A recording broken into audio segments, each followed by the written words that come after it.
जळगाव जिल्ह्यातील एक अश्लील व्हिडिओ प्रकरण भाजपच्या आता मुळाशी येऊन ठेपलेलं आहे। प्रफुल्ल लोढा यांना नोकरीचा आमिष दाखवून त्यांचे अश्लील व्हिडिओ काढून धमकावल्याचा त्यांच्यावर आरोप आहे आणि याचवरून राष्ट्रवादीचे एकनाथ खडसे यांनी सीडीचा दाखला देत भाजपच्या एका नेत्याला टार्गेट केलंय। प्रफुल्ल लोढा हे भाजपमधील एका नेत्याचे अत्यंत विश्वासू असल्याचा गप्पस्फोट खडसेंनी केलाय। नेमकं प्रकरण काय आहे आणि खडसेंनी काय खुलासे केलेत पाहूयात। प्रफुल्ल लोढा एक कार्यकर्ता आहे त्या जामनेर भागामधला। 3-3.5 वर्षापूर्वी प्रफुल्ल लोढाच्या घरावर रेड झाली। काही ठिकाणी याच्याकडे अशा अश्लील सीडी आहेत आणि काही महिलांच्या संदर्भामधले हे करतो असा त्याच्यावर संशय असल्यामुळे त्या कालखंडामध्ये याच्या सर्व घरांवर, सर्व ठिकाणी, सर्व प्रतिष्ठानवर त्या ठिकाणी रेड घातल्या होत्या मुंबई पोलिसांनी। त्याच्यावर पोक्सो खाली, हनी ट्रॅप खाली, बलात्काराचा गुन्हा अशा स्वरूपाचे गंभीर स्वरूपाचे गुन्हे या ठिकाणी दाखल झालेले आहेत। गिरीश महाजन बरोबर त्याची कट्टर दुश्मनी होती आधी, नंतर काय झालं माहिती नाही मधल्या कालखंडामध्ये, पण तो गिरीश महाजनचा कार्यकर्ता झाला। त्याने मला धुळे येथे काही सीडीतले काही अश्लील फोटो मला दिले होते। भाजपच्या वरिष्ठ दिल्लीतल्या पदाधिकाऱ्यांना सुद्धा मी ते दाखवलेले होते। राष्ट्रवादीचे नेते एकनाथ खडसे यांनी जळगाव जिल्ह्यातल्या सेक्स स्कॅन्डल प्रकरणी गंभीर आरोप केलेत। इतकंच नाही तर ज्यांच्यावर आरोप आहेत ते प्रफुल्ल लोढा भाजपचेच कार्यकर्ते असल्याचा दावा खडसेंनी केला। प्रफुल्ल लोढा एक कार्यकर्ता आहे त्या जामनेर भागामधला आणि कार्यकर्ता म्हणून मी त्याला इतका जवळून नाही पण बऱ्यापैकी ओळखत होतो आणि ओळखतोय। त्याचे काही तो कार्यकर्ते म्हणून असंख्य कार्यकर्ते तो भाजप आपल्या राष्ट्रवादी काँग्रेसचा कार्यकर्ता नव्हता। त्यामुळे त्याच्या मधल्या कालखंडामध्ये काही वर्षापूर्वी म्हणजे जवळपास 3-3.5 वर्षापूर्वी प्रफुल्ल लोढाच्या घरावर रेड झाली। सिल्लोडला त्याचं काही घर होतं, त्याचं कोणीतरी नातेवाईकाचं घर होतं, तिकडे रेड झाली आणि ते रेड जे झाली ते सीडी प्रकरणामध्ये झाली होती।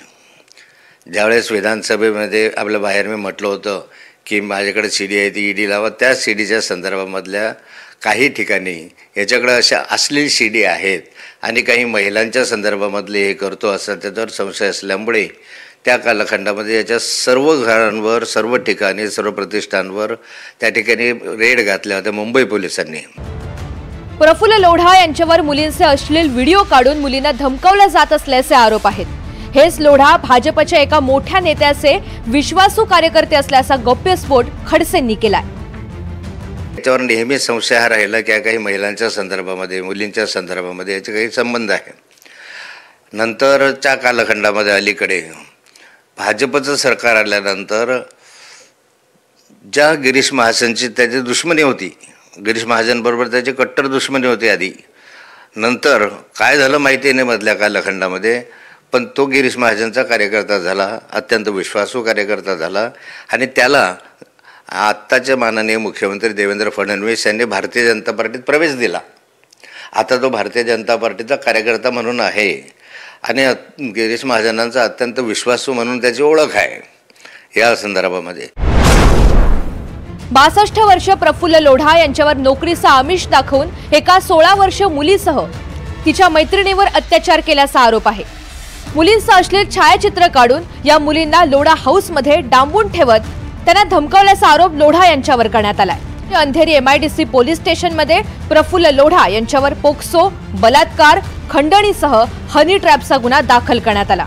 5 जुलै रोजी प्रफुल्ल लोढा यांना पोलिसांनी अटक केली होती।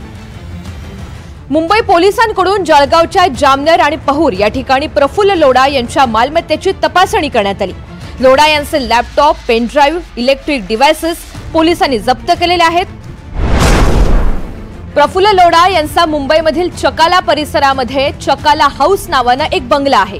नेत्यांवरील गंभीर आरोपांमुळे प्रफुल्ल लोढा चर्चेत होते।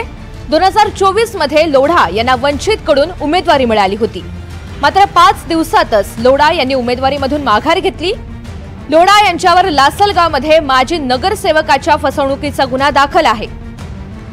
प्रफुल्ल लोढा यांच्या अटकेनंतर या प्रकरणी आणखी काही गुन्हे उघडकीस येण्याची शक्यता वर्तवली जाते। प्रफुल्ल लोढा यांनी बनवलेले अश्लील व्हिडिओ भाजप वरिष्ठांपर्यंत पोहोचवून तक्रार केल्याचं एकनाथ खडसे यांनी सांगितलंय. नाही, माझा एक वेळ संबंध त्याच्याशी आला. त्याने मला धुळे येथे काही सीडीतले काही अश्लील फोटो मला दिले होते. ते माझ्या मोबाईलमध्ये मी त्या ठिकाणी डाउनलोड केले. भाजपच्या वरिष्ठ दिल्लीतल्या पदाधिकाऱ्यांना सुद्धा मी ते दाखवलेले होते. त्याच्या संदर्भात लगेच ते त्याच कालखंडामध्ये मधल्या कालखंडात माझ्या याच्यामधलं ते डिलीट झाले. हे निश्चित आहे. मला खोटं बोलायचं काही कारण नाही त्याच्यामध्ये. जळगाव जिल्ह्यात सुरू असलेल्या सेक्स स्कॅन्डल कुणाच्या आशीर्वादानं सुरू होतं? खडसेंनी केलेल्या आरोपांवर भाजप वरिष्ठांनी का कारवाई केली नाही? आणि प्रफुल्ल लोढा कुणाच्या जीवावर अशी गुंडगिरी करत होते? असे अनेक प्रश्न या निमित्तानं उपस्थित राहत आहेत. Bureau report, NDTV Marathi.